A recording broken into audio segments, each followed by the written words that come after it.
War Fanatic here again, and I'm going to talk to you about the 2009 reimagining, My Bloody Valentine 3D.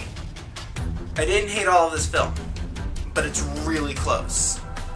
And the only reason I watched this is because of this. The original version is most certainly the strongest of the two entries, and other than paying homage to the 1981 version, My Bloody Valentine 3D is just a lazy attempt at the genre. So let's dive in. The film opens with its first montage, telling the story of Harry Warden, who, along with 5 other miners, got trapped in the mines due to the negligence of Tom Herringer, the son of the mine's owner. When the men are reached days later, only Harry Warden's left alive, albeit in a coma.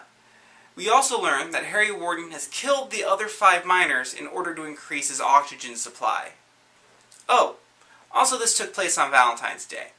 The fact that this film takes place on Valentine's Day is completely arbitrary and isn't really relevant to anything, and it's almost completely abandoned by the end. A year later, Axel Palmer, along with his girlfriend Irene and her friend Sarah, and her boyfriend Tom Herringer, are attending a wild team party at mine number 5, the site of Harry's accident. While across town, Harry Warden wakes up from his coma and starts killing his way to the mines. For reasons. Personally, I think the mines would be the last place Harry Warden would want to be. Sarah finds Harry Warden in the mines, who's been killing the teens with remarkable efficiency, until he tangles with Tom, when suddenly he loses all of his mojo, which results in him being shot by Sheriff Baker. But don't worry, he escapes into the mines, so we get that is it Harry Warden, is it not? That really permeated the superior 1981 classic. 10 years later, I assure you, we're done with the time skips. Tom Herringer has returned to town after his father's death and inheriting the mine. When he arrives, he learns the date to sign the papers to sell the mine has been pushed back till Monday. It's also revealed that selling the mine is very unpopular with the townsfolk. We get brought up to speed. Sarah is now married to Axel, who is now the sheriff, and they have a child whose name is not important. It's also kind of unimportant to note that Axel is cheating on Sarah with her coworker Megan, who happens to be pregnant with his kid. Don't worry, this plotline is largely forgotten and will sort of just solve itself. You'll see. That night, Tom checks into a super sleazy motel for a guy that just inherited a mine. And it just so happens to be the same mine that Irene is having a sexual encounter in. She gets justifiably pissed when she learns that her guy has been filming their escapades without her consent and follows him out to his truck in the nude, where she witnesses him get killed. She then flees into the manager's office and tries to hide under their bed. We're just gonna play dumb and call the killer Harry. Harry kills the manager, and then quickly thereafter, Irene. Axel and the rest of the police force arrive and find the carnage left by Harry. They also discover the video camera, and Axel notes that Tom Herringer is in the guest log. Tom visits Sarah at work and learns what we, the audience, already know, that Sarah has long since moved on. She then goes home to Rosa, her nanny maid, and her son, who is unimportant. So, a checker and a town sheriff with a kid have the expendable income for a nanny/maid. Axel calls Sarah and informs her of Irene's murder, and shortly thereafter receives her heart in a box. Where in the last film, the heart in the box was sort of the killer's thing. Here, it just sort of feels tacked on.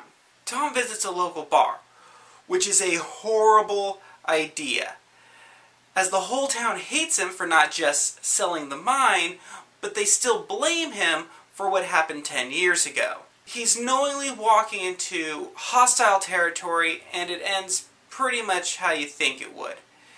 In a barroom brawl, that ends with Tom being rescued by the now ex-sheriff Baker. Axel finds Tom and Irene's sex tape via some police work. It's super fortunate that that camera was positioned at just the right angle to not catch just the bed, but also the open window. Tom and Sarah meet up again and talk. This scene is terrible. It's melodramatic, it's overacted, and it's so full of cliche lines that it feels like it drags on forever.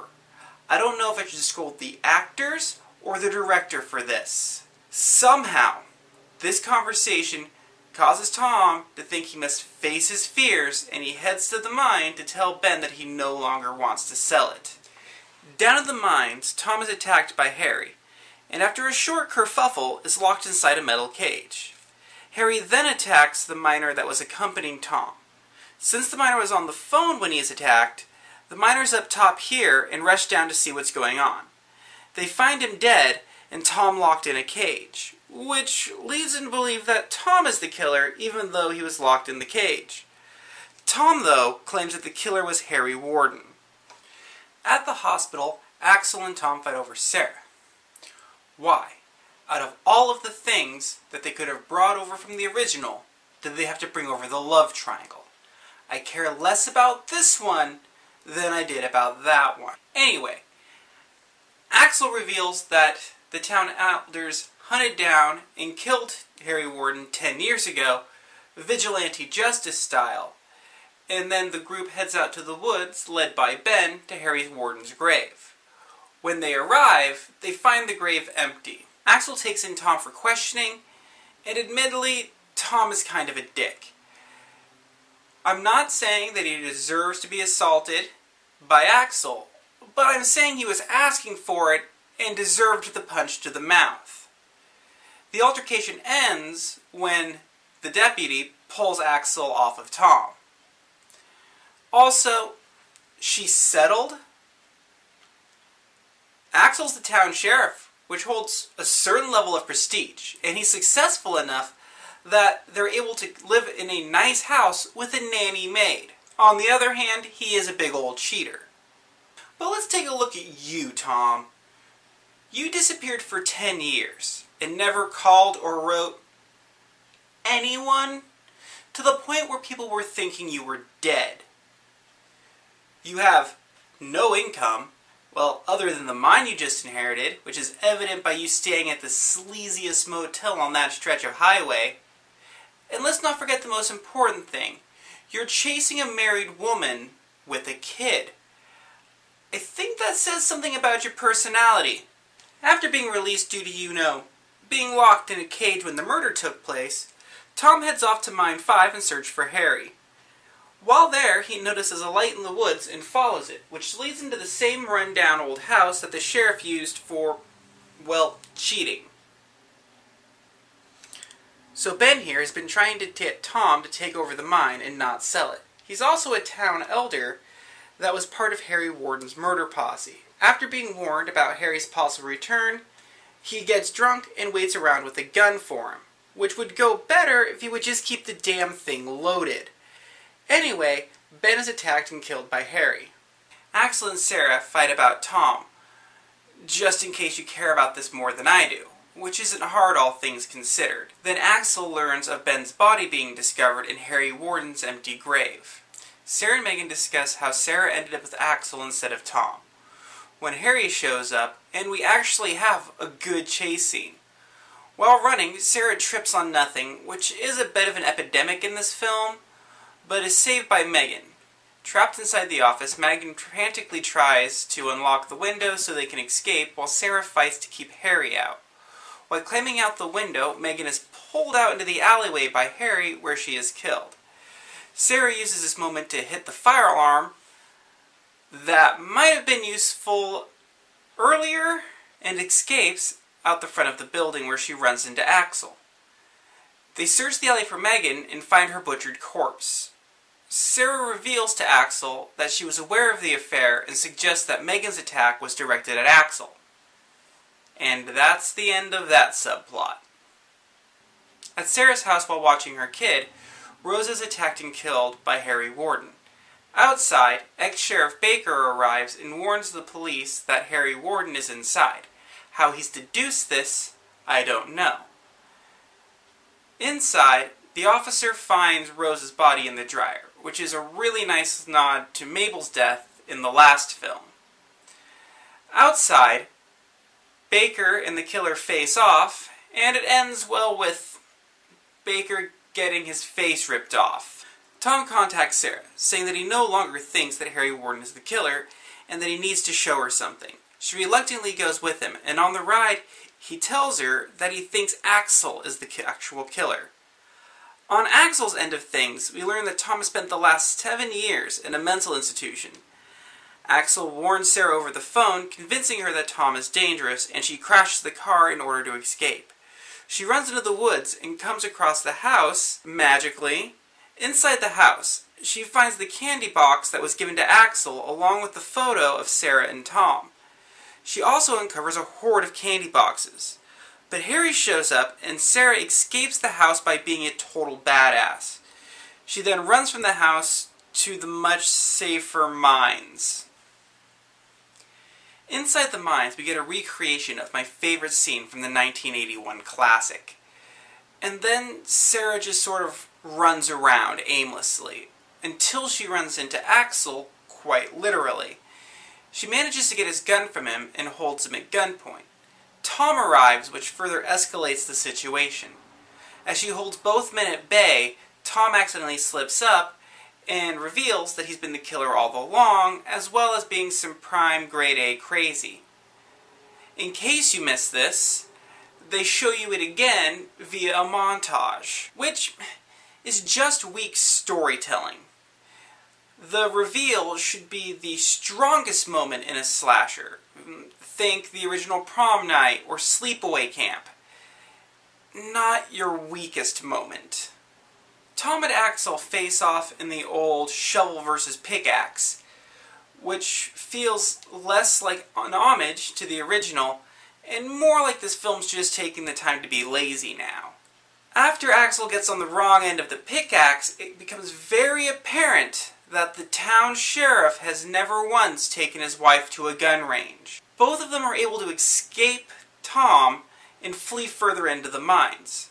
I really like the effect here of it flashing between Tom and Harry Warden, and I think it's the best part of this film, actually. This ends with Sarah, now I'm gonna begrudgingly give her final girl, faces Tom, and it ends with Tom being shot, exploded, and then buried in a cave-in. As Axel's being loaded into the ambulance, Sarah makes a remark that she believes that Tom is now dead. But inside the mines, we learn that he is very much not dead, in such a degree that I have to call shenanigans, as he was shot, blown up, and buried in a cave-in, and he just walks that shit off. He's not even singed. Thankfully, that's over. Initially, I wasn't the biggest fan of the 1981 classic, but after seeing this film, I'm a fan. It's the better story overall, and the twist feels more believable. The only area that My Bloody Valentine 3D improved on its predecessor is in the quality of the kills. There's some holes I want to punch into this story. First, so Tom was in a mental institution. But for what? And furthermore, when was he released? Because since there's no manhunt for him, I'm gonna venture a guess that Tom didn't escape. So the hospital would have had to have found him mentally sound. So what triggered the killing spree? Was it the stress of returning to the town where all those tragedies befell him? Then why did he go? Because those people that wanted to buy the mine could have just as easily come to him. Okay, we're gonna start all over again. Second, how the hell did he find Harry Warden's grave? He didn't even know Harry Warden was killed by the town elders until the hospital, and didn't see the grave until later, after it had already been emptied. But in the flashback, it shows him wearing the same clothes as the day he first arrived and saw Ben. So did he just stumble across Harry Warden's grave and decide to just dig up this possible grave in the woods for no reason? Also, how are Harry Warden's remains not completely disintegrated at this point? He wasn't embalmed, he's been open to insects of all kinds, and his gear and him look pretty flawless. That covered, there were some things I like, namely the little references to the 1981 classic. The body in the dryer, the chasing in the mines, arguably it happening on Valentine's Day, the names of the main characters, even the shoddy love triangle. But as often as I feel these references pay homage to the original, most of the time it just feels like lazy storytelling. Mostly it's in them trying to keep the shoddy love triangle, and the shovel and pickaxe fights are notably terrible. One thing that this version did do better than the original is it upped the kill count and the kill quality. Harry Warden kills 22 people, excluding the 5 miners at the beginning of the film. Combined with Tom's 8, that brings the kill count to 30 to 35, depending if you want to count the 5 miners. This shows very blatantly that Tom is by far the inferior of this film's 2 slashers. But it wasn't story or inventiveness that got this movie to happen. It was that this was the first slasher to be in real 3D. And as I haven't seen the 3D version, I can't really comment on it, but I can say that its absence hurts the film, as a lot of the kills go from gory to campy really quick. Final thoughts. My gripes with My Bloody Valentine 3D could go on. The bad acting, the weak characters, the lazy storytelling, all being major flaws. That said, it does keep up a brisk pace, and it never really dawdles. But it also never really gives us a chance to like the characters, except for in scenes like this. Don't you remember how much that mine used to mean to your family? I guess not. Because you just ran away and you just keep on running. I didn't follow you for 10 years. Sadly, My Bloody Valentine 3D is a perfect example of why a reimagining for a slasher could be a bad idea. The need to stay true-ish to the original puts too many holds on the adaptability of the slasher genre, resulting in a stale film. Anyway, that's all for My Bloody Valentine 3D, and I'll see you next month.